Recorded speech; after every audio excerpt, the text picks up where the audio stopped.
Hello बच्चों, RN psychology classes में आपका स्वागत है। मैं आज आपको लिए लेकर आई हूँ कि जो एग्ज़ाम में आपका उत्तर लिखने के तरीके यानी कि कैसे इसमें लिखा जाए जिससे कि बोर्ड एग्जामिनर जो है वो अच्छे से हमको नंबर दे आप लोगों को। तो क्या है, लिखते समय क्या है, सबसे पहले आप अपनी हैंड राइटिंग साफ़ सुथरी रखें, एकदम क्लीन और साफ लिखने की कोशिश करें। और जब एग्ज़ाम मिलने के टाइम पे एकदम से घबराएं नहीं, पहले पेपर को शांत तरीके से पढ़ें।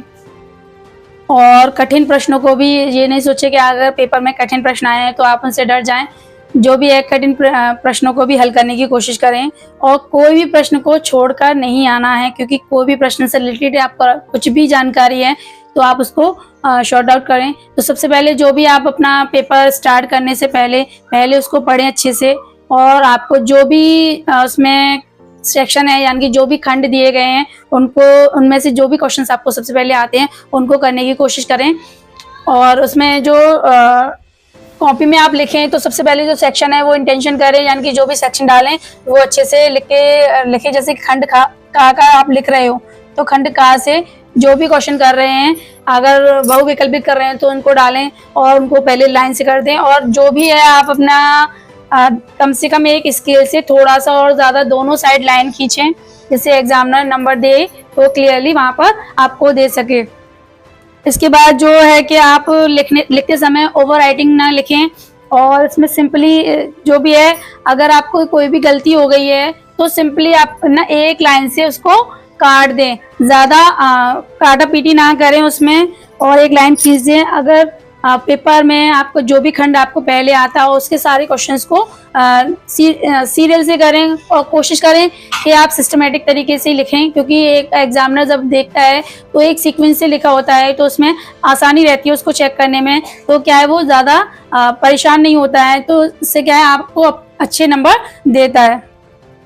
अगर जितना हो सके, आप क्या है, एग्जामिनर नहीं जानता है कि आपने पहले कितने नंबर आए हैं कितने नंबर नहीं आए, वो सिर्फ आपको एक रोल नंबर की तरह से देखता है कि जिससे कि क्या है कि वो आपकी हैंड राइटिंग देखेगा और जो भी आपका क्लीन है क्लियर, यानी कि जो भी आप लिख रहे हो और जो लिखते समय क्या है थोड़ा सा डिस्टेंस है लिखने में, तो लिखने में अगर थोड़ा सा डिस्टेंस होगा तो राइटिंग क्या है ऑटोमेटिकली साफ होगी।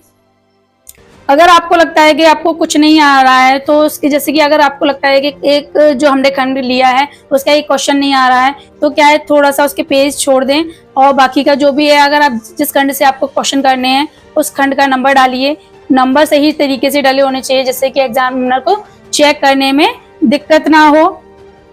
अगर आप जो भी लाइन से लिखेंगे तो जो भी आपका इंप्रेशन है वो अच्छा पड़ेगा। और जितने भी आपको अगर क्वेश्चंस आते हैं, एक पैराग्राफ में पूरा लिखने की बजाय अगर आप उनको पॉइंट्स में लिखना शुरू करते हैं तो क्या होगा कि उसमें आप एग्जामिनर को पढ़ने में दिक्कत नहीं होगी और ज़्यादा अच्छा भी लगेगा देखने में। जैसे कि अगर आपको किसी भी आंसर की थ्योरी आती है तो थ्योरी को क्या है आप छोटे छोटे पॉइंट्स में बना के लिख सकते हैं। उससे क्या है कि एग्जामिनर को भी पढ़ने में अच्छा लगेगा और आपको भी ज्यादा समझाने की जरूरत नहीं पड़ेगी। अगर आपको लगता है कि आपने कोई भी चीज ऐसी लिखी है जिसमें एग्जामिनर की नजर जानी चाहिए, तो क्या है, जो भी है आप अपना उसे एक पेन से यानी कि ब्लैक पेन से या फिर पेंसिल से तो उसको हाईलाइट कर दें उसको, जिससे कि उसको एग्जामिनर को दिखे कि आपने कुछ अच्छा लिखा है या कुछ एक्स्ट्रा लिखने की कोशिश की है। तो बाकी का ये है कि जितने भी आपको, सबसे पहले आपको पेपर को देख के हताश नहीं होना है, अगले प्रश्नों को देखें और जो भी आपको प्रश्न आते चले जा रहे हैं, यानी कि जो भी है आपको पहले टाइम का विशेष ध्यान रखना है, आपको टाइम मैनेजमेंट करके चलना है, क्योंकि टाइम मैनेजमेंट करके चलोगे तो कोई भी क्वेश्चन नहीं छूटेगा। आप किसी भी जो भी क्वेश्चन नहीं आ रहा है आप उस पर फोकस करके टाइम वेस्ट ना करें, जो भी आपको आता चला जा रहा है आप उसको स्पीड में लिखना प्रारंभ कर दें, जिससे कि जो भी लास्ट तक आप करेंगे तो वो एग्जाम में आपके क्वेश्चन एक भी छूटेगा नहीं। और आपको लगता है कि मुझे तो सिर्फ यही कुछ ही क्वेश्चंस आते हैं, लेकिन अगर आपको कुछ ही क्वेश्चंस आते हैं और बाकी का नहीं आते हैं तो आप क्या करेंगे कि यानी कि जो भी आपको क्वेश्चंस आ रहे हैं उनको तो कर ही रहे हो, जो क्वेश्चंस आपको नहीं आ रहे हैं अगर उनसे रिलेटेड आपको कुछ भी जानकारी है या कोई भी नॉलेज है तो आप उनको जरूर लिखें। जितना भी आपके पेपर में जो नोट दिया गया है उसमें दिया गया है कि आपको इस क्वेश्चन को इतने शब्दों में लिखना है, तो यानी कि शब्दों का ध्यान रखें, यानी कि ज़्यादा बड़ा चढ़ा के लिखने की कोशिश ना करें। जो भी आंसर है आप टू द पॉइंट ही लिखें। अति लघु है तो उसके लिए भी ज्यादा टाइम ना दे, मतलब जितना है उसको टाइम आंसर है उतना ही लिखें, उसको ज्यादा बढ़ाने की कोशिश ना करें। लघु, अति लघु या दीर्घ जो भी क्वेश्चंस आते हैं उनमें जितना भी टाइमिंग या जितना भी आपको लगता है कि इतने समय में ये हो जाने चाहिए तो आपको उतने में ही आपको मैनेज करना है।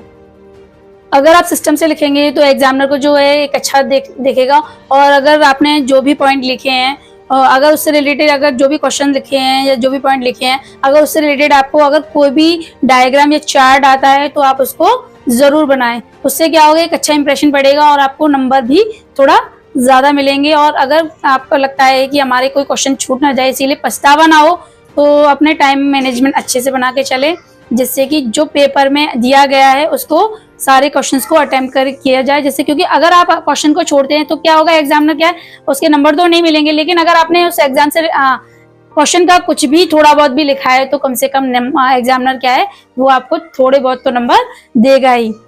ऐसे ही वीडियोस को देखने के लिए मेरे चैनल को सब्सक्राइब कीजिए।